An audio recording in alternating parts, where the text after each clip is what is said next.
Boa tarde, eu sou, como vocês sabem, o professor Ronaldo Pimenta, sou coordenador de Geografia do PVS. Estamos aqui na nossa sexta semana enviando o nosso sexto vídeo, que vai tratar a parte 2 dos problemas socioespaciais urbanos como vetores de expansão da Covid-19. No vídeo passado, nós tratamos sobre esses problemas socioespaciais urbanos, nós caracterizamos o processo de urbanização brasileira.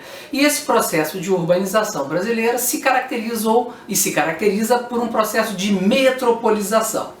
Aliás, na aula de hoje, a gente vai tratar das questões específicas desse ambiente urbano que criam, possibilidades de expansão da Covid-19. A gente vai lançar aí uma provocação, vou colocar para vocês algumas imagens, vou passar um conjunto de vídeos para vocês que vocês percebam como que essa dimensão urbana favorece, ou não, para provocar mesmo, como que a dimensão urbana interfere no processo de disseminação, melhor dizendo, desta doença que nós continuamos a vivenciar. Ora, para que a gente entenda isso, para que a gente entre na dimensão socioespacial urbana, se faz necessário o entendimento de um conceito-chave, que é o conceito de densidade urbana. Então, a densidade urbana é o número de habitantes dividido por uma determinada área, e que o vídeo vai mostrar muito bem para vocês. Então, através do entendimento desse conceito-chave de densidade demográfica, a gente pode problematizar o processo de disseminação ou não da doença. Beleza? Então vamos agora com atenção assistir a esse vídeo. Vamos lá!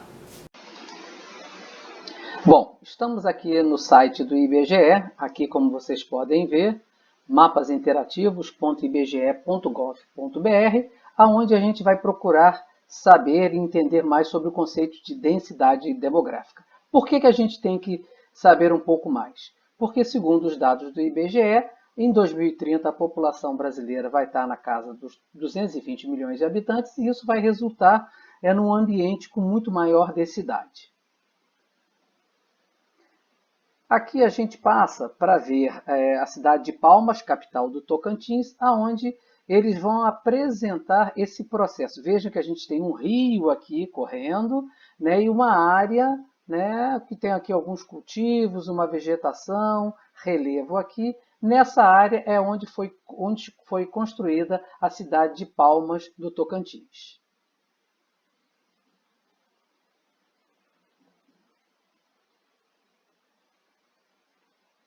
Vejam que houve uma mudança de 1984, quando foi tirada aquela primeira imagem, e agora você já pode observar aqui uma área bastante edificada.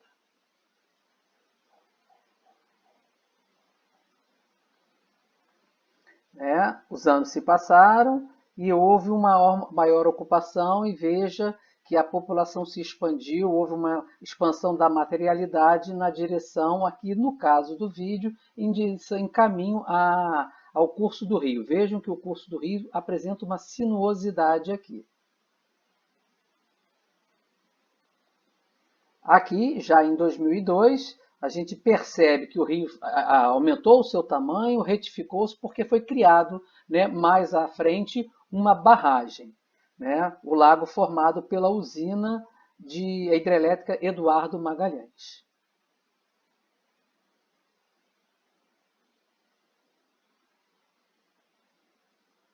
Viu? Então, para que foi apresentada essa imagem? Para comprovar, para mostrar que o estudo da ocupação humana e dos seus impactos sobre o meio ambiente requer uma forma de medir esta pressão, a pressão da sociedade sobre o meio ambiente. A medida mais básica utilizada é a densidade demográfica. Como que a densidade demográfica é medida? Ela se obtém através da razão, ou seja, da divisão entre um total populacional e a área territorial desejada ou medida. Aqui a gente tem um mapa onde A unidade territorial foram os estados e o Distrito Federal, ou seja, pegou-se o total da população e se dividiu pelo número de unidades federativas, se dividiu por 27.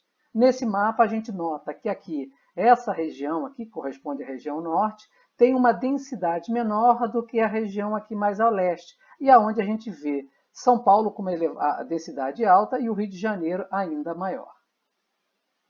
Aqui a gente tem um mapa da cidade, do estado de São Paulo, onde tem o total da população do estado de São Paulo dividido pelo número de municípios.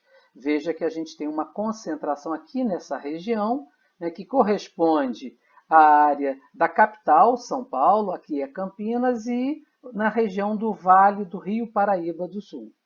Veja que varia, né, a população, a densidade varia dentro do estado, como vocês podem observar, se a gente levar em consideração essa escala aqui. Mas vejam que a densidade ela não é constante em todo o território municipal e é possível mostrar mais detalhes. O que ele está querendo dizer?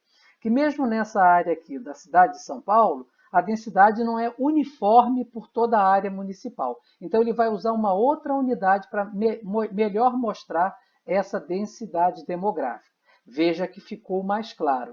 Ele utilizou aqui uma outra unidade de medida, que é o setor censitário. Setor censitário é uma unidade geográfica utilizada pelo IBGE para fazer os censos urbanos, demográficos e agropecuários. A gente pode perceber, continua aqui a concentração na capital, São Paulo e sua região metropolitana, na região de Campinas e aqui nas cidades do Vale do Paraíba, onde tem o ABC. Né? Tem São Bernardo, São Bernardo do Campo, São Caetano, Diadema, enfim, são aqui essas regiões mais densas, mas está mais refinado. Mesmo dentro das cidades, a gente vê os núcleos de densidade. Vocês podem observar que aqui ele está dividido entre baixa, né, entre áreas de densidade alta. Áreas de densidade alta ele considera como toda aquela cuja densidade é superior a 300 habitantes por quilômetro quadrado. Aqui já tem uma outra visão, de uma outra forma, onde a gente vê a Grande Mancha, capital São Paulo, aqui é Santos, o litoral paulista, aqui é região de Campinas, aqui Vale do Paraíba. E olha que interessante. Veja que ele está fazendo aqui uma superposição mostrando a relação entre a área ocupada e mais densamente povoada com o território. Aqui vocês vejam, é a Serra do Mar. Né? Essa aqui é a Serra do Mar que vai se estender lá até o Rio de Janeiro, né? Vai até o sul do Espírito Santo. E ele vai agora, vejam essa transição desse dado censitário para uma imagem com a área urbanizada.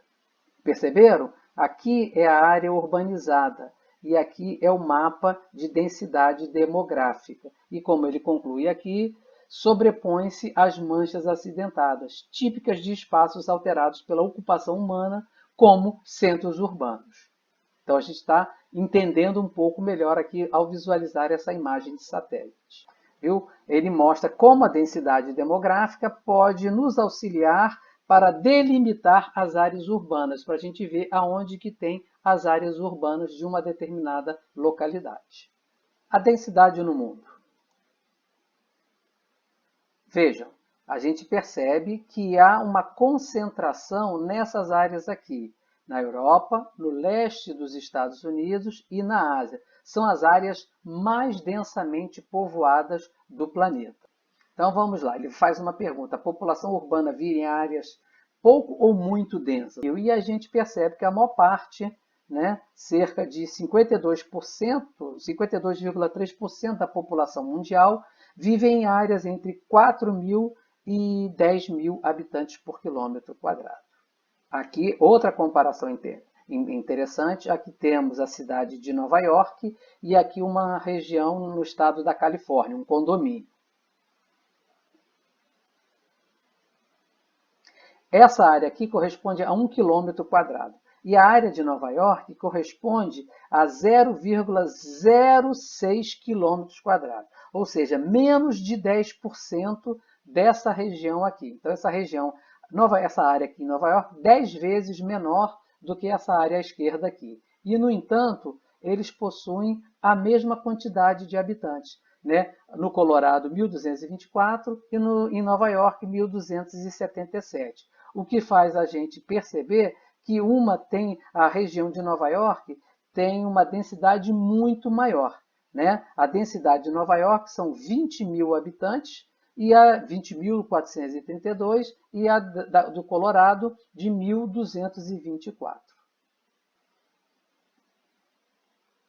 Veja, a gente pode observar por esse mapa aqui que a densidade demográfica no Brasil ela está mais concentrada no litoral. Olha essa densidade aqui: São Paulo, Campinas, Santos, Rio de Janeiro. Vejam que aqui a gente pode ter a formação de uma megalópole, que é a integração funcional entre duas regiões metropolitanas. E uma outra é aqui, ó, Campinas, São Paulo e Santos. Mas isso nas aulas de urbana a gente vai ver melhor. Esse dado aqui também é muito interessante. A gente vê que a densidade ela diminui do leste para o oeste ou, né, do litoral para o interior. E a densidade também ela aumenta, né, das faixas horizontais, do norte para o sul, com maior concentração no sul-sudeste. E se a gente conjugar as duas, vamos ver as regiões de maior densidade. Percebam aqui que essa região é a região de maior densidade do país. Esse quadro é fantástico. Vejam, são verdadeiras torres, né, populacionais. E aí converge com o que nós falamos no vídeo passado sobre a metropolização do processo de urbanização brasileira. Vejo que nas regiões metropolitanas das capitais, São Paulo, Rio de Janeiro, Belo Horizonte, Distrito Federal, aqui é Porto Alegre, aqui é Curitiba, vejam, Salvador, Fortaleza, Belém, Manaus, são as torres, né? Recife aqui, são as torres e que demonstra, vocês conseguem visualizar a metropolização da urbanização brasileira. Bom, como vocês puderam ver aí no vídeo, né, um vídeo muito bacana, um trabalho, digamos assim, de excelência produzido pelo IBGE, aonde essa dinâmica de superposição de imagens, de trazer mapas animados, né, aquele mapa em 3 dimensões muito interessante. A gente vê o território brasileiro como se fosse, né, as catedrais da população, aqueles pináculos, né, aquela concentração. E ela expressa muito bem a urbanização brasileira, que foi uma metropolização. Vocês vejam que são realmente as metrópoles, Rio, São Paulo, Belo Horizonte, Fortaleza, né, Recife, Porto Alegre, aonde você tem uma concentração urbana muito grande. Deixando de lado essa questão da concentração num ponto do espaço e analisando as imagens que foram apresentadas, principalmente aquela imagem de Salvador, muito emblemática, né, você tem duas áreas a menos de 1 quilômetro de distância uma da outra, uma com uma intensa urbanização, né, com uma intensa, densidade demográfica, ruas apertadas, uma opção de casas reunidas, sem área de lazer, sem área de recreação, sem área de circulação, e uma outra, né, a mesma área, o mesmo tamanho, com casas espaçadas, com arborização, piscina, quadra de esportes. Então vejam, e aí vocês podem levar nas outras disciplinas, principalmente na disciplina de biologia, esse debate, né? Como que a configuração do espaço urbano pode ser um vetor muito importante na propagação da disseminação da doença, visto que uma das medidas, né, ou a medida que as autoridades mais têm lançado mão, que estão mais utilizando, é o isolamento social. Para quê? Para evitar aglomeração. Agora raciocinem naquele espaço de Salvador, entre uma área e outra. Lembre que eles mostraram também em Nova York, né, nos Estados Unidos, mostraram um quarteirão em Nova York e um bairro no estado do Colorado. Poxa, tinha quase 20 vezes o tamanho da outra, né? A área do Colorado, para um quarteirão em Nova York, tinha o mesmo número de habitantes. Então ali em Nova York, muito mais densamente povoado. A mesma coisa na cidade de Salvador. Ali na cidade de Salvador, a mesma área, uma com quase mais de 10 vezes a população do outro. Então Então são esses elementos que a gente queria trazer para vocês hoje, para que vocês refletissem sobre a configuração do espaço urbano, a questão da densidade demográfica como um vetor de propagação da doença. Articulem, raciocinem, pensem sobre essas informações, sobre o conceito de densidade demográfica que nós trouxemos hoje, com as informações que vocês tiram nos meios de comunicação sobre isolamento, sobre aglomeração, e aí a geografia está trazendo essa contribuição. Bom, então no vídeo da semana que vem, nós vamos tratar sobre a beligerância China-Estados Unidos. Seriam isso resquícios da Guerra Fria? Vamos contextualizar essa guerra de narrativas que replica aqui no Brasil, né? Replica, tem implicações. A gente ouve falar de vírus chinês, né? Que a China, houve manifestações aqui no Rio de Janeiro em frente à embaixada da China, e como que isso se enquadra nessa disputa geopolítica. A gente vai tentar falar um pouquinho o que está por trás disso aí, utilizando a doença para entender quais são os interesses que estão por detrás dessa aparente disputa, dessa aparente redição da Guerra Fria. Até lá, até a próxima semana, um bom fim de semana para vocês.